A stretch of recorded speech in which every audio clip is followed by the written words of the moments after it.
이번에는 뭐 이낙연, 이재명 뭐 싸우는 것은 좀 식상하니까 오랜만에 심상정 의원 얘기를 좀 해보겠습니다. 어떻게 보면 심상정 의원 하면은 그동안에 정의당의 간판이자 상징적 인물 그렇죠. 아니었습니까? 그런데 지난 패스트 트랙 사건 때 그때 뭐 무슨 연동형 비례대표제 그걸 해주고 뭐 거기서 받겠다고 받은 뭔가 좀 비례대표에서 큰 이익을 보겠다고 해가지고 공수처법이고 뭐고 다 통과시켜 준 거 아닙니까? 그러면서 본인도 정치적으로 망해버렸고 정의당도 완전히 추락하는 그런 결과를 빚었어요. 그러니까 지역구 한 명밖에 못했다면서요. 본인만 당선돼요. 그러니까요. 원래는 그렇게 이제 연동형 비례대표제를 도입하면은 교섭단체까지 노렸던 모양이죠. 한 20석 얻을 걸로 생각을 했죠. 그런데 민주당이라든가 당신은 자유한국당이 유성 정당들 비례정당을 만들어버린 겁니까? 그러니까 민주당도 만들고 뭐 여기도 뭐 만들어 다 만들어가지고 다 가져가 버린 예. 거예요. 그러니까 자기들 비례한국당 진짜 뭐 속된 말로 낙동강 오리알 돼버린 거죠. 예. 설마 그렇게까지 하겠느냐? 그렇게 당밖에 당을 하나씩 유성정당을 만들어버린 거 아닙니까? 그러니까 정의당이 차지할 거리가 없어져. 지난 총선이 그 전 총선 때보다도 더 쪼그라들어 버린 거예요. 그러니까 개꿈을 꾼 거죠. 그러니까 영꿈을 꿀려서. 순진한 자파네요. 같은 자파인데도.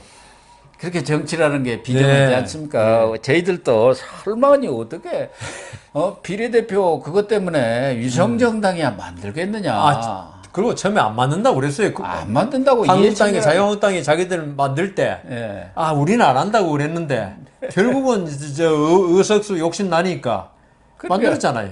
그러니까요. 그래갖고 다시 통합을 했습니다만 거기다가 짝퉁 또 열린 민주당까지 하나 만들어서 뭐 이렇게 거기서 7석인가 가져가 버린 거 아닙니까 오히려. 그러니까 진짜 아까 말씀드린 낙동강 오리알 돼버린 거죠.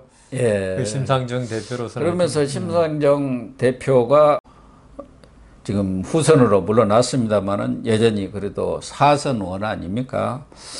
그런데 그냥 저렇게 조용히 있다가 정계 은퇴하는 것 아닌가 하는 생각을 했는데, 다들 했죠. 그런데 이번 또 내년 대선에 나오겠다고 출마 선언을 했네요. 그게 모든 아까 고 교수님 말씀하셨잖아요. 정당의 목표는 뭡니까? 정권 획득입니다. 정권 획득 목표가 없는 정당은 그냥 국회의원 몇 명 가지고 그냥 꽃놀이 하는 이런 정당은 사실은 언젠가 소멸할 수밖에 없는 거죠. 그런 정당이 그 정당의 존재의 의의가 없으니까요. 그런데 진보당 물론 사실 뭐 대권을 획득한다는 건 사실 현실적으로 무망한 거죠. 왜냐하면 아직 우리나라에서는 지지가 너무나 약하고 특정 집단 민노총이라든가 이런 데 외에는 그 진보당에 대해서 어떤 지지를 보내는 게 참 없으니까요. 그래서 약하지만 그렇다고 해서 이 대선에 대해서 우리 모르겠다, 우리는 안 될 거니까 안 나가겠다 이래버리면은 지금 좀 전에 말씀하신 대로 지금 진보당의 입지가 자꾸 약해지고 있습니다. 그 이유는 더불어민주당이 너무 독주하고 그 다수의 힘으로 모든 걸 갖다가 억누르고 하면서 진보가 어떻게 힘써가지고 옛날에는 그래도 진보당이 있죠. 캐스팅 보트를 지고 있을 때도 있었어요. 그렇죠. 의석수가 지금 더불어민주당이라 그 전신이 그 의석수가 그 국민의힘을 누를 수 없을 때는 다수로 그 진보당의 그 의석수가 필요했거든요. 그래서 전에 국민의당이 38석 가지고 원내 교섭단체 가지고 있을 때는 노회찬 정의당 그때 6석인가 7석 가지고도 거기에 캐스팅 보트를 질 수 있으니까 딱 쥐고 그래서 어대하게 사자 원내대표회담에 딱 들어가서 한 몫씩 차지했잖아요. 당대표로도 나오고 뭐 이랬는데 지금 진보당 그 힘으로는 도저히 불가능한 일이 돼버리지 않습니까? 더불어민주당하고 그다음 더불어민주당인가 뭐 또 몇 군데에서 열린민주당 완전히 뭐 그 진보당 없어도 우리 충분히 날치기 통과시킬 수 있어. 이래버리니까 그 진보당의 어떤 자기들 어떤 정책을 갖다가 이렇게 어떤 정치에 나타낸다 이게 불가능해져 버렸어요. 거기다가 대선까지도 완전히 뭐 없는 걸로 완전히 그 투명인간처럼 되고 투명정당이죠. 돼버리면은 진보가 계속적으로 아마 위축돼 가지고 어떻게 될지 모른다 이런 위기의식에서 뭐 대권을 갖다 획득할 가능성을 보고 나오는 게 아니고 진보당이 아직 살아있다. 그렇죠. 네, 그걸 보여주기 위해서 나온 거고요. 근데 이게 현실적으로 좀 문제가 있는 게 특히 더불어민주당한테 이게 우리나라 몇 번 말씀드렸지만 우리나라 대통령 선거는 3% 내지 2% 싸움입니다. 2% 3%로 결국 승패가 갈리는데 항상 이게 보수 진보가 40%씩 차지하고 있기 때문에 이게 거기서 진보당이 몇 퍼센트를 차지할지는 모르겠어요. 모르지만 진보당 표는 분명히 더불어민주당 표를 가져가는 거 아닙니까? 그렇게 되겠죠. 그러면 2배의 효과가 나타나거든요. 그렇기 때문에 이 더불어민주당에서 신경이 상당히 쓰이는 부분이라고 이게 심상정 후보가 이제 대선 후보로 나온다는 게 물론 저번에 이정미 후보였습니까? 그 사람까지 중간에 그냥 끝내고 말면은 뭐 다행인데 만일 심상정 후보가 이번이 마지막이지 않습니까? 거의 마지막이라고 대권 봐야죠. 후보 나오고 이런 거는 이제 끝이죠. 본인도 끝이는데 정치에 마지막 소임을 다하겠다. 그러니까 뭐 그런 것 같아요. 대선에서 어떤 역할을 하겠다고 그랬거든요. 그 역할을 하겠다는 말이 상당히 겁나는 국민의힘한테는 겁이 안 나는데 더불어민주당한테는 상당히 겁나는 말인데 끝까지 완주를 했다. 이럴 때 몇 프로 가져간다. 이럴 때 이거는 내년에 대선의 향방을 가를 수 있다. 그래서 저는 심상정 후보가 과연 어떤 그 시나리오를 가지고 이번에 그 대선 출마 선을 했는지 모르겠지만은 그게 몇 프로 얻은가 문제가 아니고 상당히 내년 대권을 향방을 결정할 수 있는 요소도 되지 않겠느냐. 그래서 그런 데서 의미가 있다고 봅니다. 그러니까 이 진보 정당 어떻게 보면은 정의당이 진짜 진보 정당 아닙니까? 지금 더불어민주당은 진보 정당이 아니에요. 그거는 어떻게 보면 보수적인 성격이 갖고 있는 거고 기득권 좌파 정당입니다. 기득권 좌파 친북 정권이에요. 친북 정당, 종북 정당 이렇게 볼 수가 있고 그동안 조봉암 그 진보당 이후에 쭉 그 맥을 이어온 어떤 진보 세력이라면은 정의당 정도 아니겠습니까? 그러면은 이런 진보 세력의 그 미니 보이스들, 작은 목소리도 반영할 수 있는 그런 그 정당이 좀 발전하는 것은 우리 정당의 발전, 또 민주주의 발전을 위해서도 바람직한 거거든요. 그런데 최근에 뭐 심상정 의원 자체가 좀 민주당 속임수에 넘어가고 패스트 트랙 그것도 있고 또 조국 임명 때도 또 찬성으로 돌아서 버리고 그러니까요. 그러다가 또 심상정 의원이 물러나고 김종철 대표가 물려받았는데 성추행 사건으로 참 있을 수 없는 성추행 사건이 일어난 거 아닙니까? 동료 뭐 이 김종철 대표는 의원은 아니었습니다만은 당 소속 여성 의원을 성추행한 것 아니겠습니까? 그러면서 정의당이 지금 한없이 나락으로 떨어져 있는데 그래서 아마 심상정 의원도 자기의 어떤 그 죄책감이랄까 그런 것도 있는 것 같고 그러니까 마지막 뭔가 내 정치 인생을 끝내는 소임으로 나서서 회생을 시켜보겠다 뭐 그런 의지인 것 같아요. 그래서 지난 2017년 대선 때는 6%를 얻었습니다. 6%. 많이 얻었네요. 그런데도 불구하고 야권이 분열됐지 않습니까? 워낙 질이 멸렬하니까. 뭐. 아니 그때는 홍준표, 안철수 나왔고 둘이 합치면은 문재인보다 훨씬 많죠. 한 45% 되는데 문재인은 41.1%로 이겼지 않습니까?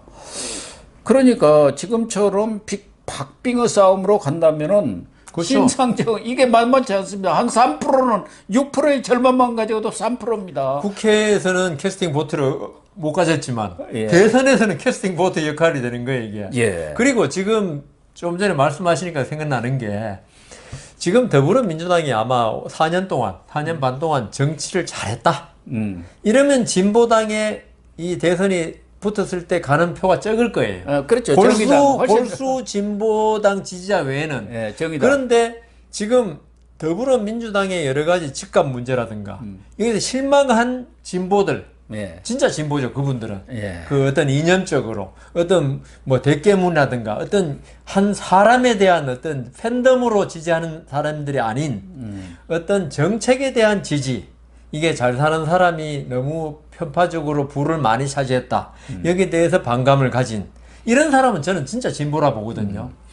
그런 사람이 지금 계속 늘어나고 있단 말입니다. 이 사람들이 심상정이 그 대표가 안 나왔을 때는, 의원이 안 나왔을 때는 울며 겨자 먹기로 더불어민주당으로 그래도 갈 것입니다. 보수보다는 낫다 그래도. 그런데 심상정 그 의원이죠. 그 대선에 나오고 그다음 지금 더불어민주당의 정책에 크게 실망한 진진보들은 아무래도 제가 그랬거든. 지난 그 2017년 대선에서 기권했습니다. 처음으로. 이 도저히 이 홍준표, 안철수 나오는데 제가 찍을 생각도 없고 뭐 이래가지고 기권해버렸는데, 기권 또는 이렇게 되면은 심상정으로 갈 것이다. 나온 사람들은. 진짜 진보를 바라는 사람들은. 지금도 정의당에 대한 지지율이 한 4, 5% 안팎으로 나오고 있지 않습니까? 예. 그래서 지난번에 6%가 될지는 모르겠지만 적어도 3, 4%는 예, 3, 4%는 충분히 된다고 봐야 우리나라 대선이 3, 4%, 2, 3% 싸움인데 3, 4%가 움직인다면은, 그래서 지금 더불어민주당이 자기들이 잘못한 걸 알고 있을 거거든요. 이 때문에 심상정 의원의 대선 출마에 대해서, 그리고 끝까지 완주할 것이냐 눈치를 엄청나게 보면서 제 생각에는 뭔가 주저앉힐 미끼를 준비하고 있지 않을까. 그래서 최근에는 정의당 눈치를 많이 봐요. 아까 이야기했던 언론중재법에 대해서도 예, 정의당도 비난했죠. 약화된 그런 안을 가지고 가서 정의당님 우리 좀 같이 함께 통과를 시킵시다. 근데 정의당은 안 돼 하고 있거든요. 너희들한테 한두 번 써봤냐 이런 건데, 심상정 의원이 지금 이번에 어떻게 보면 대선의 4번째 도전입니다. 2007년에 민노당 경선에 나갔지만 권영길 후보는 졌고, 국민 여러분 살림 좀 나아지셨습니까? 아주 유명했죠. 그다음에 2012년에 그때는 또 진보당 후보로 나갔는데 문재인 지지를 선언하고 사퇴를 했고, 2017년에는 이제 완주를 했고, 이번에는 지금 아마 이정미 전 대표 그리고 황순석 경기도당위원장 이런 분들이 아마 경선에 나올 것 같고, 아마 10월 말쯤에는 후보가 결정되지 않겠나 이렇게 보여지는데, 심상정 의원은 1차적으로 이 국민의힘을 겨냥한 건 아니고 이재명을 겨냥해서 깠네요. 한마디로. 이재명이 합니다. 이게 지금 캐치프레이즈 아닙니까? 그런데 이재명은 하다가 맙니다. 이렇게 될 것 같다. 뭐냐? 진짜. 그 예로 든 게, 이재명이가 지난 촛불 전국 때는 이재용 구속하라, 절대 사면은 불과한다고 그렇게 큰 소리 친 사람이 이번에는 쓱 아무 말도 않고 이재용 가석방에 손을 들어줬다. 이게 이재명이가 일관성 있는 사람이냐고 아주 세게 공격했네요. 제가 우리 그 동네 보니까 진보당에서 플래카드를 걸었더라고, 길에다가. 이재용 가석방에 대해서 엄청난 분노를 표현했더라고요. 그러니까 진보당 입장은 이재용 정의당 가석방에 대해서 반대니까. 그렇죠. 재벌 특혜다는 거죠. 그리고 지금 이재명 지사 지금 물론 1위고 다 맞는데, 근데 제가 보기엔 약점이 너무 많더라고요. 그래가지고 나중에 뭐 말씀드릴 기회 있을지 몰라도 황교익 씨라고 아시죠? 그 맛평론가인가요? 근데 그 사람 맛보다도 정치의 맛평론가가 더 맞던데. 정치에 하는 사람이죠. 그분을 이번에 경기 관광공사 사장으로 내정했더라고요. 알박기를 딱 했어요. 근데 고 교수님 말씀대로 자기 편 사람 심는 거야 정치에서 스포일링 시스템에서는 어떻게 보면 당연한 건데, 이 황교익 씨가 얼마 전에 지금 가장 이재명 지사한테 제 생각에는 가장 치명적이 될 게 형수한테 대한 욕설 문제인데, 그렇죠. 황교익 씨가 그 욕 좀 하면 어떠냐 이런 식으로 발언을 했어요. 우리말로 역성을 들고 나서 그러니까 아까 제가 이게 들어오기 전에 그게 뉴스에 떴길래 보니까, 야, 이게 참, 그러니까 지지만 하면은 어떤 사람도 이게 될 수 있구나. 그 이재명 지사는 끝났다. 뭐 물론 보수 쪽 지지자의 댓글이겠지만 뭐 누군지는 알 수는 없으니까 그 정도로 제 생각에는 이재명 지사가 오히려 황교익 씨 같은 분이 있죠. 자기를 갖다가 그런 식으로 맹목적으로 지지했던 사람 아닙니까? 그 욕설한 걸 누구 보면 정상적인 사람이면 이재명 지사를 지지하건 안 하건 일단 비판적인 입장에 서야 됩니다. 그 인성이 이래서는 안 되고 앞으로 이런 거 안 해야 된다 이런 식으로. 그런데 이런 걸 한 사람을 갖다가 나를 갖다가 맹목적으로 지지해 줬으니까 그게 3년 임기랍니다. 경기관광공사 사장 자리가. 임원들은 되게 3년이니까. 예, 3년이고 뭐 월급이 얼마인지 저는 모르겠습니다만은 해주는 순간 이재명 끝났다 이런 말을 할 정도가 있는 사람을 봐서 물론 이재명 지사에 대한 열렬 지지자들은 뭐 역시 뭐 황교익을 하건 관계없는데 그것도 항상 그냥 지지자들 입장을 생각할 때는 이재명 지사가 이거는 실책을 한 것이다. 오히려 그 황교익 씨한테 딴 말을 했어야 된다. 네? 이래서는 안 된다. 그러니까 이재명은 하다가 맙니다가 맞는. 그러니까 심상정 저는 의원이 그런 말 언제 했는지는 모르겠는데 오늘 황교익 씨 그거 보고 했는지 그 전에 했는지 모르겠지만 이재명 저 이재용 석방하는 날 했죠. 그러니까 이거까지 봤으면 하다가 맙니다 정도가 아니고 그만둬야 됩니다 할 정도가 될 것 같습니다. 어쨌든 심상정 의원 입장에서는 뭐 정의당 후보가 되면은 워낙 지난번 민주당한테 당해서 거기에 대한 원한이 맺혀 있을 겁니다. 그건 정치적인로도 도덕적으로도 뭐 어떤 경우로도 그런 배신을 해서는 안 되지 않습니까? 그렇죠. 예. 그렇기 때문에 아마 이런 이번에도 뭐 부동산 문제라든가 이런 것에 대해서 강하게 비판을 했더라고요. 부동산 정책의 이러한 실패에 대해서. 그런 것으로 봐서는 이 심상정 의원이 출마한 게 어차피 뭐 진보 쪽에 저 여권 쪽에 표를 갉아먹겠지만 국민의힘한테는 호재가 될 수도 있는 거거든요. 그런 거 보면은 국민의힘이 좀 잘 다나보고 화합해서 하면은 얼마든지 승리할 수 있는 여건이 형성이 됐는데 이준석 대표만 잘하면 됩니다. 이준석이가 좀 잘해줬으면 합니다. 그러면은 뭐 이 문제는 이런 정도로 매듭을 짓고요.